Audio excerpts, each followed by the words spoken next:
اعوذ باللہ من الشیطان الرجیم، بسم اللہ الرحمن الرحیم۔ پانچواں پارہ 10 سے 11 رکوع کا ترجمہ کر رہا ہوں۔ اللہ تعالی ہمیں اور سب مسلمانوں کو عمل کرنے کی توفیق دے، آمین ثم آمین۔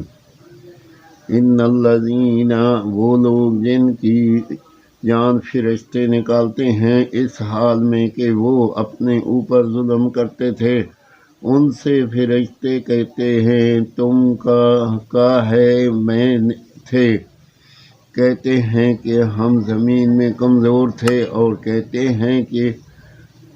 ہیں کیا اللہ کی زمین کشادہ نہ تھی کہ تم اس میں ہجرت کرتے، تو ایسوں کا ٹھکانہ جہنم ہے اور بہت بری جگہ پلٹنے کی۔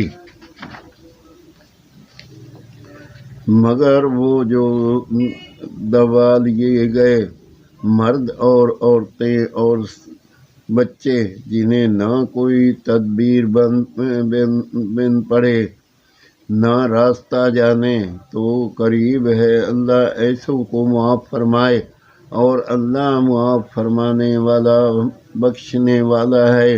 اور جو اللہ کی راہ میں گھر بار چھوڑ کر نکلے گا، وہ زمین میں بہت جگہ اور گنجائش پائے گا، اور جو اپنے گھر سے نکلا اللہ و رسول کی طرف ہجرت کرتا، پھر اسے موت نے آ لیا، تو اس کا ثواب اللہ کے ذمہ پر ہوگا، اور اللہ بخشنے والا مہربان ہے، آمین ثم آمین۔